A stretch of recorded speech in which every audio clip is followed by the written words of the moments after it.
ஒரு பெரிய நகரத்தில் நாதனியேல் என்ற ஒரு மிகப்பெரிய பணக்கார வியாபாரி வாழ்ந்து வந்தார். அவர் மிகவும் தைரியமானவர், அதிகாரம் கொண்டவர். அவர் பேசினாலே அலுவலகத்தில் உள்ள அனைவரும் பயப்படுவார்கள். ஆனால் அவருடைய ஒரே மகன் அப்படியல்ல. அலுவலக ஊழியர்கள் தந்தையை பார்த்து பயந்தார்கள். ஆனால் மகன் ஊழியர்களையே பார்த்து பயந்தான். அவர்கள் அவனை அதிக வேலை செய்ய வைத்து தொந்தரவு செய்தார்கள். இதையெல்லாம் நாதனியேல் பார்த்தார். அவர் தினமும் மகனை திட்டினார். ஏன் இப்படி பயப்படுற? நீ என் மகன், தைரியமா இரு.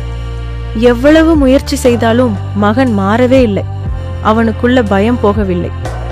ஒரு நாள் கோபத்தில் நாதனியேல் மகனை அலுவலகத்திலிருந்து வெளியே அனுப்பினார். ஆனால் மனசுக்குள்ள ரொம்ப வேதனை. ஏனென்றால் அவன் ஒரே மகன், அவருடைய பெருமை, அவருடைய வாரிசு. அந்த இரவு நாதனியேல் தேவனை நோக்கி அழுதார். கடவுளே, நான் பல வருடம் ஜெபிச்சு இந்த மகனை பெற்றேன். ஆனா அவன் ஏன் இப்படி பயந்தவனா இருக்கான்? என்னுடைய தைரியம் அவனுக்கு ஏன் இல்லை? அவன் என் மகன் என்று சொல்லக்கூட எனக்கு வெட்கமா இருக்கு. அவர் அந்த இரவு முழுவதும் ஜெபித்தார். வைகறை நேரத்தில் அவர் அறை முழுக்க ஒரு பெரிய வெளிச்சம் வந்தது. ஒரு தேவ தூதர் தோன்றினார். நாதனியேல், என்னை நினைவிருக்கா என்று கேட்டார். நாதனியேல் சொன்னார், நீ என் இளமை காலத்தில் வந்த தேவ தூதர் தானே? தூதர் சொன்னார், ஆமாம்.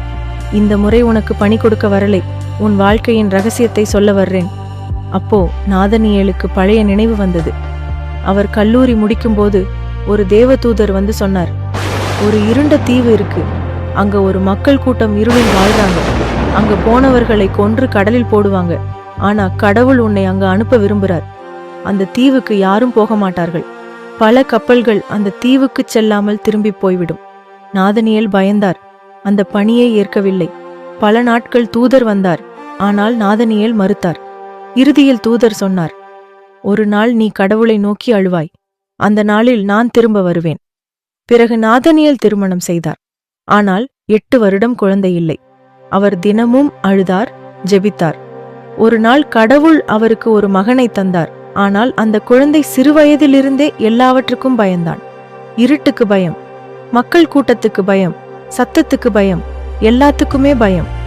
ஒரே இரவில் நீ தேவனுடைய திட்டத்தை மறுத்த போதிலும் அதற்காக உன் மகன் பரலோகத்தில் ஆயத்தப்படுத்தப்பட்டான். தந்தை ஒரு அறையில் ஜெபித்தார், மகன் இன்னொரு அறையில் ஜெபித்தான். அப்பொழுது அந்த தேவதூதன் நத்தனியேலை தனது மகன் இருந்த அறைக்குள் அழைத்து சென்றான். மகன் அழுது கொண்டு சொன்னான், கடவுளே, எனக்கு எந்த திறமையும் இல்லை. நான் எங்க அப்பா மாதிரி ஆக முடியல. அவர் என்னை பார்த்து வெட்கப்படுறார். இன்று என் வாழ்க்கையை உம்மிடம் ஒப்படைக்கிறேன். உம்முடைய சித்தப்படி என்னை பயன்படுத்துங்கள். அந்த நேரம் ஒரு பெரிய வெளிச்சம் வந்தது. இயேசு அவனுக்கு தோன்றினார். அவர் அவனுக்கு ஒரு பை மற்றும் செருப்புகளை கொடுத்தார். மகன் பயந்தான். ஆனால் இயேசுவின் முகத்தை பார்த்தவுடன் அவனுக்கு அமைதி வந்தது. மகன் சொன்னான், கடவுளே, என்ன நடக்கப் போகுதுன்னு தெரியல. ஆனா என் வாழ்க்கையை முழுசா உமக்கு கொடுக்கிறேன். தூதர் நாதனியேலுக்கு ஒரு தரிசனம் காட்டினார். அவர் தன் மகனை ஒரு சின்ன படகில் தீவை நோக்கி போகிறதை பார்த்தார். நாதனியேல் அலறினார், என் மகன் தனியா போறானே? தூதர் சொன்னார், பாரு, அந்த படகை சுற்றி ஆயிரக்கணக்கான தேவதூதர்கள் பாதுகாப்பாக இருந்தார்கள். மகன் தீவில் இறங்கியதும் அங்கிருந்த மக்கள் அவனை கொல்ல வந்தார்கள். உடனே தேவதூதர்கள் அவர்களை குருடாக்கினார்கள். அவர்கள் பயந்து அழுதார்கள். மகன் ஜெபித்தான், கடவுளே, இவர்களுடைய கண்களை திறக்கவும். அவர்களின் கண்கள் திறந்தன. அவர்கள் முழங்காலில் விழுந்தார்கள். மகன் சொன்னான், என்னை வணங்காதீங்க, இயேசுவை வணங்குங்க. மகன் அவர்களுடன் தங்கினான். அவர்களின் மொழியை கற்றுக்கொண்டான். அவர்களுடன் சாப்பிட்டான். கடவுளை பற்றி சொல்லிக் கொடுத்தான். பிறகு அவன் ஆயிரக்கணக்கான மக்களிடம் பேசினான். நோயாளிகள் குணமடைந்தார்கள். பல பேர் வாழ்க்கை மாறினார்கள். கடவுள் அவனை உலகிலேயே பெரிய மனிதனாக்கினார். பணத்தால் அல்ல, ஆசீர்வாதத்தால். தூதர் நாதனியேலை மீண்டும் அவன் அறைக்கு கொண்டு வந்தார். மகன் தூங்கிக் கொண்டிருந்தான். நாதனியேல் அழுதார், கடவுளே, நான் உம்முடைய அழைப்பை மறுத்தேன். நீ என் மகனை பயன்படுத்தினீர். தூதர் மென்மையாக சொன்னார், நீ உன் மகன், உன் அதிகாரத்தை அறியலன்னு கவலைப்பட்டாய். ஆனா ஒரு காலத்தில் நீயே இந்த உலகத்தை படைத்த கடவுளின் அதிகாரத்தை அறியல. நீ உன் தைரியத்தை நம்பினாய். உன் மகன் கடவுளை நம்பினான். நீ உன் மகனுக்கு திறமை இல்லைன்னு நினைத்தாய். ஆனா கடவுள் அவனுக்கு மிகப்பெரிய திறமை கொடுத்தார். அது கீழ்ப்படிதல். சின்ன கீழ்ப்படிதல் பெரிய ஆசீர்வாதத்தை கொண்டு வரும். தூதர் மறைந்தார். நாதனியேல் தன் மகனின் அருகில் உட்கார்ந்தார். அவன் தலையை மெதுவாக தடவினார்.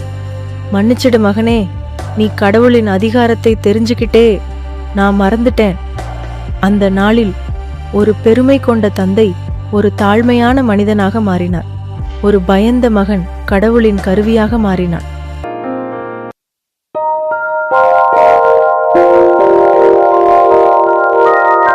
See, just as a little seed can grow into a huge tree, our faith can perform great miracles in our lives. We are faith warriors.